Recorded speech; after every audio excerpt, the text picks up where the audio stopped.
All right, good morning, guys. Thank you all for being here. Obviously, found a way to win a football game. It wasn't always pretty, but at the end of the day, winning games in college football is very hard, and glad we were able to find a way. Let's give credit to Charlotte. They're an improved team, plays really hard. Looking back upon that, we left about 24 points out there in the red zone. We were very poor offensively in the red zone, not finding ways to finish drives, whether it's making kicks or just being able to go into the end zone like we're capable of. So 24 points left out there obviously would have been a huge difference in the game. And then defensively, did some really, really solid things. I think at the tail of giving up too many explosive plays. I think it was just the big plays that killed us. Obviously, their first drive was a pretty well-sustained drive. And the defense kind of settled in, and then the explosive plays, we can't give those up. But look, 7-1, as you guys know, our focus immediately turned yesterday to UTSA, a very good team. But we're trying to find a way to go 1-0 this week. UTSA is undefeated at home. They have 13 forced fumbles, which it's probably got to be one of the highest numbers in the country. 5 interceptions. Jeff Traylor, head coach there, is widely respected as one of the best coaches in college football. He was hired at around the same time I was in 2020, and of those 20-plus coaches that were hired, I think 80% of them have been fired, but those that are still at the same school and employed, he's got the most wins of any of those coaches. So obviously he's done a tremendous job. They put up nearly 600 yards last week versus Tulsa, and it ended up being a shootout. We know last time we played UTSA, we had a 17-point lead, and they decided in the fourth quarter to line up and run it down our throat, and they were able to do so. So we got a lot of work to do. There's going to be a lot of challenges going down there and playing the Alamo Dome, 11 a.m. kick, but our guys are going to have a great week of preparation. Excited to see where the chips may fall and continue to put in the work, but excited about the next matchup. Corey, how do you evaluate the offense after having the drive that they had to win the game, and then there were some drives where you move the ball well, but you don't punch it in? Just how do you evaluate what they did? Yeah, I mean, right, like it's just with anything, it's always measured by points. There were some definitely some success rate in certain things, efficiency in certain things, but very, very poor in the red zone. And it doesn't matter, right? You can get down to the 20-yard line all you want, but if you're not getting into the end zone or being able to even convert kicks, you're a failure. So I don't think we played certainly like we're capable offensively. We got to find ways to be better in the red zone and more dynamic and be able to get ways to be able to convert those fourth downs or punch it in when we get that close to the goal line. So, look, that final drive found a way. But I think all in all, like I told you guys in the press conference, it's always good after a win to say, man, there's so much more to be fixed. And so wasn't pleased with the offensive performance. We did some good things, but certainly capable of so much more. What do you attribute the red zone? Because you've been 90% going into the game. What do you attribute that to? Is that physicality, O-line? Where do you pinpoint it? Every single person, right? I mean, you can sit there and say, well, you didn't, 4th and 2, not being able to get in. Normally we feel like we can line up and hammer it in. As we know, Brandon Thomas didn't play in the game, and he's generally been our short yardage and goal line runner, but that's no excuse. Line's got to block better, tight end's got to block better, quarterback's got to make better decisions, the running back's got to run harder. It's a combination of wide receivers. I mean, and so I talk about those things like when we're successful running the football, it's everybody. When we're not, it's everybody. And then, there's other things that we just weren't, missing a throw here or there. You look at even right before half, right? Those opportunities, 3 opportunities to miss passes, just not being able to execute. And Dave, I always say, like, sometimes it's nice if it was just like one person. That's an easy, okay. But I think it was a combination of a bunch of different things. And the good news is I think we can get it fixed, right? Bad news is it wasn't just one person or one position group where we say, okay, this is how we alleviate that or change that. So. And I think the nice thing is the players on offense clearly understand that. And not just the players, us as coaches and play callers and putting our guys in better position. I think we all got to learn. And even this morning to the staff, I was pretty, not harsh, but challenging, just saying we've got to improve. And again, it's always going to start with me. But we've got to put together a game plan that we can go out there and execute at a high level. And sometimes whether it's being more creative or just going back to the basics, finding ways to make more opportunities out of those situations that we're in. Your running back room that spent way too much time in the training room this year. What is their status going into this week? Yeah, you're exactly right. All thoughts that Amari Anderson and Makari Bodiford should be back. we'll see where Greg Wozier is. We'll see. As you guys, I think some of y'all may have mentioned, I think he went through pregame warm-ups. I'm not sure what was noted by the media. And then, we'll see where Brandon Thomas is as the week goes on. But look, we also saw Jacoby Banks go in there, 1 carry for 11 yards, the most efficient running back. So maybe if I was smart, we would have keep handing him the football. So we'll see. I mean, we're going to continue to explore that running back room and find ourselves. Let's put ourselves in position. If Mario Anderson has to go and get 32 carries again, so be it. But as you know, it was good to see that the young freshman step up in that role and, run for over 70 yards and have a couple explosive runs. So hopefully we're healthy. But again, with us not practicing today, it's to be determined. Mario cramped up, right? Yes, sir. Going off of the red zone stuff, obviously, there's no obvious solutions. But what is is it play calling, is execution? Like, what are the things that you're kind of keying in on to make sure that it's not? All of the above. And that's not a cop-out answer, right? It's always going to, okay, what are the play calls and where can we put ourselves in better situations? But some of those, plays we've practiced over and over and we're able to execute. And we just didn't when it was all said and done. So, like I said, it may have been a receiver here, an O lineman here, a running back, one of every position at fault. But ultimately, right, is the play calling where it needed to be to put our guys in the best situation. And ultimately, we'll always do that, right? And the great news is about our guys, all 125 guys or how many we have left on the roster right now, but they're awesome about things like if I ever say it's my fault, they're immediately no. And if I ever say, I never just sit there and blame them directly. And I think we're all in this together, and collectively we'll find better ways to have more success in the red zone. We do practice red zone. I know that question was about to come. Have you thought about doing more periods of red zone? Sure. Then what do you take away? Like, we can't add more periods to practice, one, because of compliance, two. As the season goes on, we're actually trying to find ways to get them off their legs, right? Instead of being out there for 2 hours, okay, how do we take away maybe a period of individual? But red zone has to be a point of emphasis this week, obviously. You work on that 2-minute drill weekly. He comes out, Seth, and executes it perfectly. If Seth is not that quarterback, you got a young guy out there. How much of it was Seth? How much of it was the scheme? Because you got to have that poise and that experience. You happen to have that quarterback. Yeah, I mean, having that quarterback in any situation gives you a lot of confidence, right? I mean, similar situation, right, versus Navy, and we threw the pick, right? You can go back throughout Seth's career, and we can talk about different games where we may have fallen short, right? Let's go back to the UTSA game I mentioned, the Houston game. Go back to at SMU, very similar situation, down 3 to go into overtime, through the pick. At Navy this year, right? But go back to North Texas, then this, So we've been in a lot of 2-minute situations. I think. I used to always say that 2-minute situations really occurred more so in the NFL. Like, every game was coming down to the last 2 minutes, and I don't know how the NFL is trending the last couple of years, but in college football, I think we're seeing more and more of that. Like, man, games are coming more down to the wire, whether you have a lead or not. Hail Marys, opportunities at the end, onside kicks. But Seth's been in a lot of those situations, so that experience as a 4-year starting quarterback is tremendous. But we also try to put even some of our younger quarterbacks in those situations to the best of our ability. Now, when we go out and do a 2-minute situation on Wednesday, we don't have our second and third string quarterback necessarily get those reps. Now, during training camp, absolutely. During spring ball, absolutely. So it's great to see Seth be able to go out there and do that and have that poise. If it's a younger quarterback, who knows? Great job by all, right? Whether it was the scheme, the quarterbacks, the receivers, the O-line, running backs, everybody, tight end, that catch by Lamphere, by everybody involved to put that together. But I truly, in the huddle, I said, okay, guys, Wednesday practice, here we go. Minute 42, 2 timeouts, a touchdown to win it. And no screaming, no, just like that. No different than we have a 2-minute situation that are already scripted for Wednesday's practice. It's already on paper, and that's what we're going to do. I'm going to go out and say it. We even practice sometimes before half now with the 2-minute warning, or whatever they want to call it, 2-minute timeout.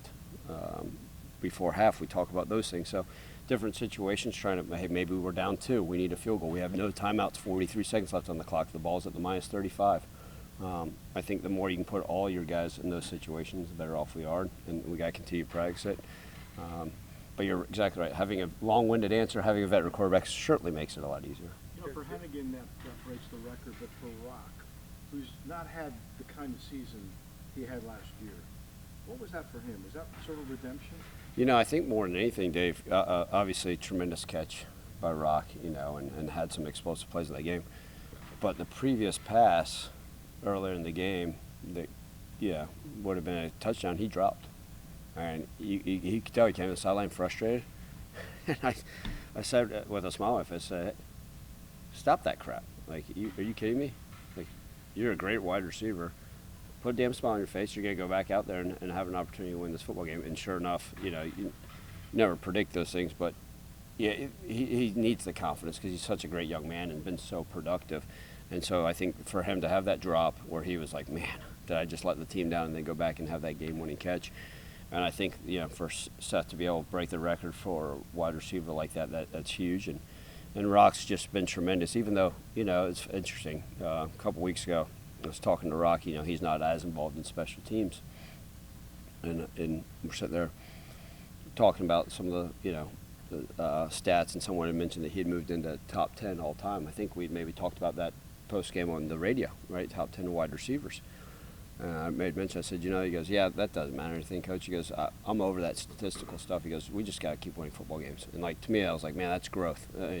We know some guys are selfish about records and stuff like that, but for hear that young man just say, that's tremendous, especially at that wide receiver position. I've been around some that only care about stats, and I'm proud of Rock and his continued growth. Right. What happened with Kobe, and what's his status going forward? Kobe Minor, he wasn't able to go during the game.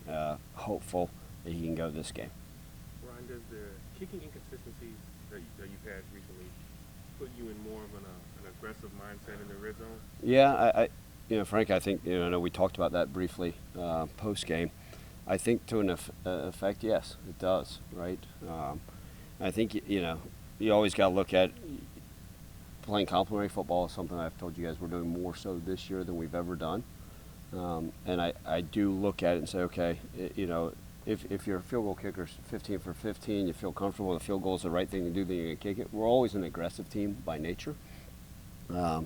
But if we don't necessarily have faith, okay, if it's now a 4th and 4 where analytics say kick the field goal, well, we may go for it instead. So to be determined, but a lot of it's how are the guys going to kick tomorrow? How are they going to kick pregame?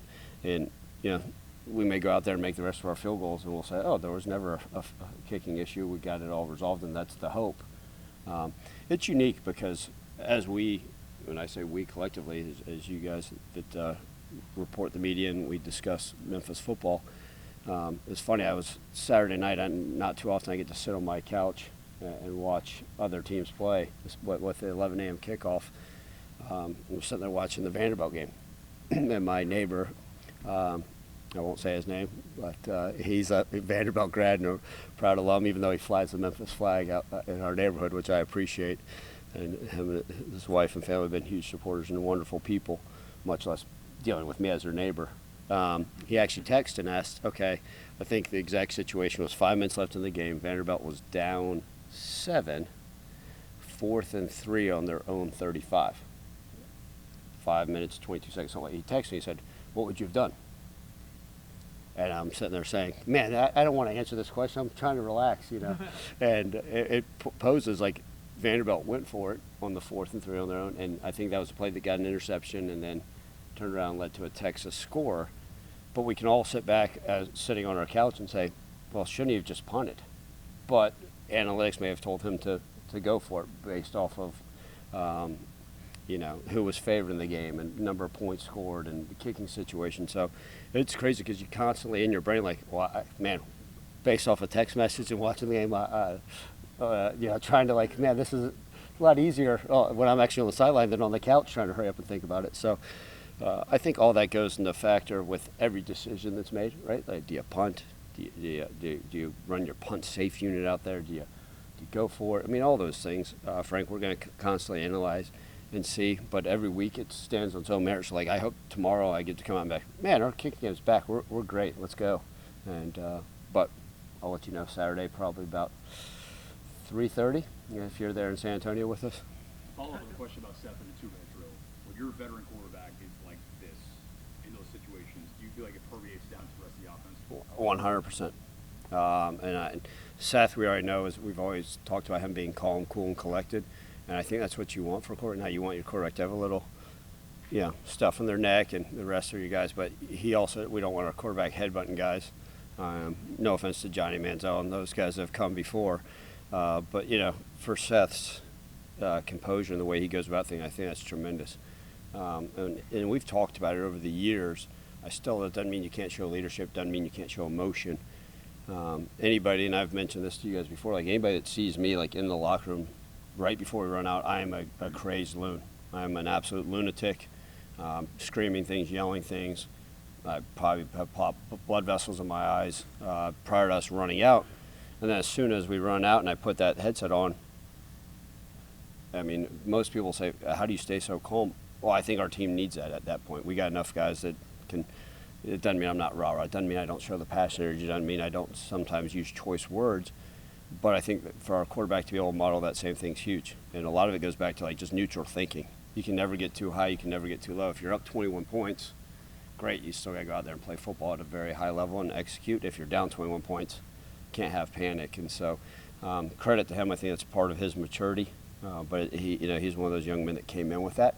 And that's huge, but what a difference that makes in a 2-minute situation, because there's not like anybody.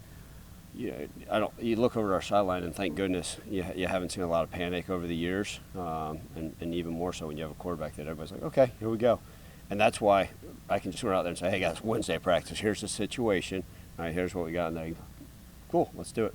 So. Coach, how close was that miss? I know a miss is a miss, but how close was that miss by Vandenberg in the first half? Does it make you think about Tanner Gillis, who kicked for you last? Good question. I've thought about all the kickers, all the kickers to the history. No, so you go back and watch. Obviously, we have multiple camera angles, and Tristan's ball flight is tremendous, right? We obviously see that on kickoffs, and then you saw it even on extra points in that field goal, and it went right over the top of that upright, and you just say, wow, but now they say the uprights go all the way to heaven, right? So like, it probably would have doinked off one way up there. So neither here nor there. It was a miss, close, but as we know, we're not playing hand grenades or horseshoes, so it doesn't really matter. But yeah, look, we're exploring all of our kickers. We've got quite a few on the roster, and we'll see what happens. You give them another game, just to say, okay, like it's your job now until. Yeah. So what I told our special teams coordinator, like I said, I've coached every position but kickers, and like this offseason I'll be reading kickers with Dominic. You think going to meet with some experts or gurus, because there's so many of them out there. But I trust our special teams coordinator who's been around a long time to say, okay, hey, who's the guy we can count on for this game? And if it's Tristan, great.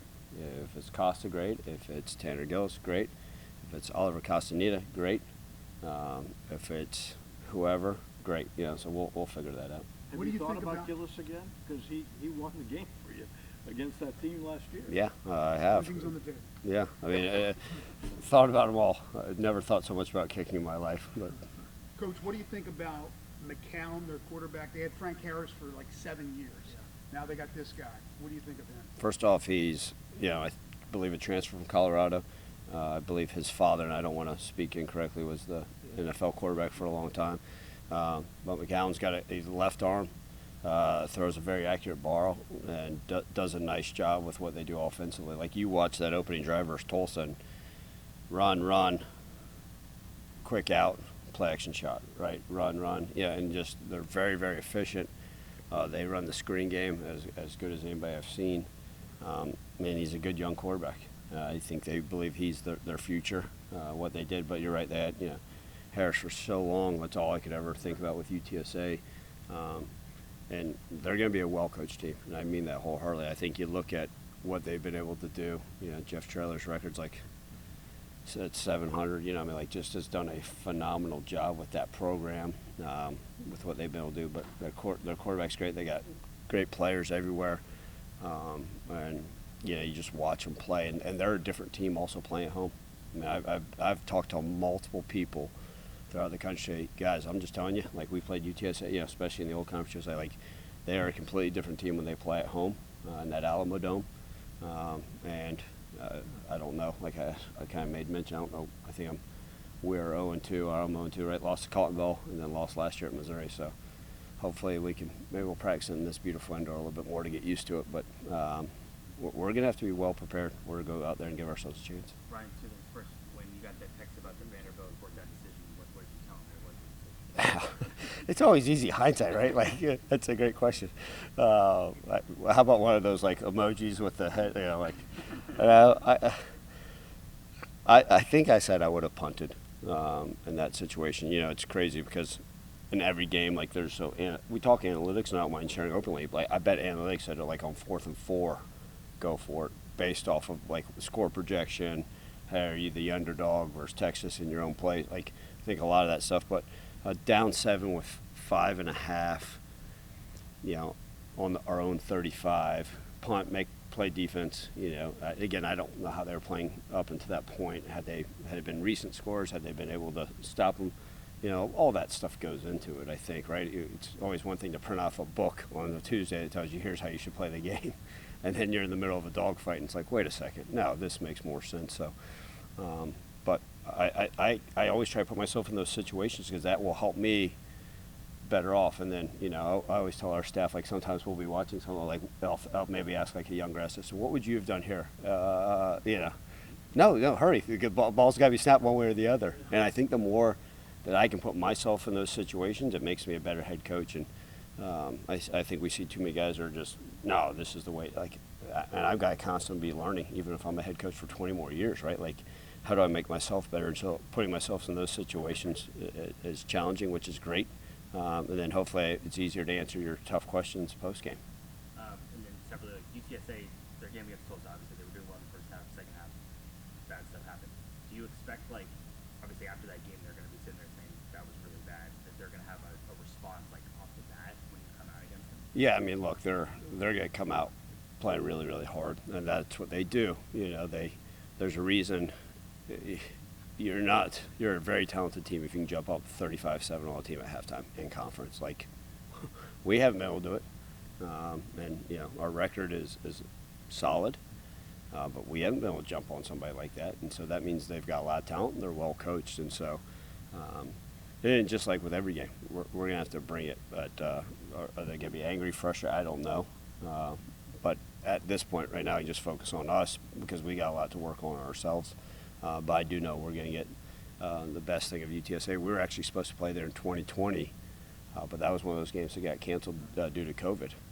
So it's going to be a heck of an environment, but I know we're going to get their best shot. Right, how hard is it to not be results driven in the hindsight in terms of when you make a decision on 4th down, whether it's viewed as a right or bad call depending on the outcome? Yeah, we could, right? Like it's. I gotta pose this properly. You're married, right? Yeah. Yeah. You're told you're wrong most of the day. And second guessed, right? You're second guessed on every decision you make, and generally you're wrong, right? I'll speak for your wife. You're wrong. You're on camera, right? Yeah. So you have a lovely wife. I can say that for you. I've got to make decisions and stick by them. Have I made bad decisions? Yeah. There's times I look back and I said, you know what? In hindsight, I should. But man, we could play that game for the last 26 years of my career, and some of the best coaches. Like pull up Coach Saban's deal. I'm sure every other game. Like, why did he do that? Why did he? That's great. But that's it's one of the reasons why I respect you guys. I appreciate you. That's y'all's job is to question. Hey, Ryan, why'd you do this? What was your thoughts here? And me to be as transparent as I can. Hey guys, here's my thought process on it. And if my thought process makes no sense, then I'm a moron. But if you're like, I can see why he did that. Cool. But ultimately, I'm always going to do what I think is going to put our players in the best position. Sometimes, hey, do we have the proper call? Do we feel like we can get it? There's times we get this report back from analytics, and like half the time, like you should have gone for it, and we punt it. I'm like, no, and it's amazing. Like anybody there's so many of these teams that are going for on these 4th and 1s on their own territory. And Frank, you weren't here. A few of us were.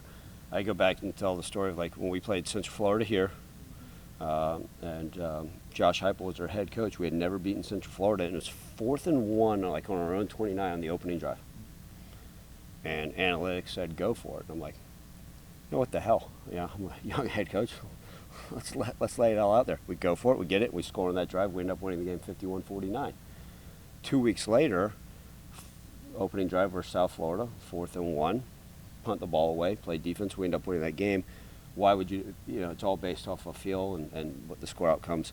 And just like in this past game, like, man, maybe we could have called this. Absolutely, and that's part of going back and watching the film with the staff. And maybe if we could have done this, oh, that was a perfect play call. Had this guy stepped with that foot there, or man, you remember we practiced this. We've got to make sure this, you know, comes to fruition on the game. Or hey, if we had done this, you know. So those are those different things, and sometimes credit to the opponent. They may have a better call. So I can sit there, and I know fans are. That's I appreciate that they're able to second guess and say you should have done this. Absolutely, right? Like, it's easy for me to sit on my couch and say to the Vanderbilt coach, you should have done this. He's obviously having a successful season too, so stick by my gut. And then if you know what happens is after the game, sometimes I'll sit there and think about things like the one in my brain, and I know I'm kind of going off on tangent, but that's why I appreciate you guys. Just like family time right here. Is, you know, I go back. We were playing Central Florida here 4 years ago, I believe, and we're going down to score. We're playing pretty solid in the game, and we run a split zone, and they call a targeting call on our tight end, John Hassel, on the back block, right, maybe 3 years ago. And we were literally, it was going to be a first down, ball on the 13-yard line. We get called to targeting, and then it goes to, you know, 4th and whatever it was. And I was, as a head coach, I was frustrated because I was like, how are they calling targeting on a split zone play on a fullback or tight end? And arrogance and ignorance by me, I said, no, let's go for it. And it was stupid. We should have pooch punted and pinned it back. So, like, I still think that still haunts me to this day because I was like, well, that was a dumb decision by me. The stuff that we did on Saturday, reality, Frank, if I had it back, I'd probably do the exact same things. I really would. Now, every game is going to stand on its own merits, and it's always easier to, if it works, great, you know. It's like when teams go for two, and now obviously overtime rules have changed, but you'd see the teams would go for two, and some of those overtime to win the game rather than tie it or whatever it may be, and you get it, you're a genius. You don't get it, what are you doing? And so that's the nature, that's part of what comes along with this position. What percentage do you go gut? What percentage do you use your analytic tendencies? 70%. If I did it all the time, you guys would say, all right, man, he's not supposed to be drinking during the game. So the analytics are very, very aggressive. We use them to, there's some schools that stick by the book, and whatever analytics tell them to do, they do. But it's very, very aggressive by nature. And I think there's that point where you sit there and study and get a feel for the game, right? No one can dictate what the wind's like, how offense is playing, defense playing, injuries, all those things. Thanks, Ron. Thanks, guys.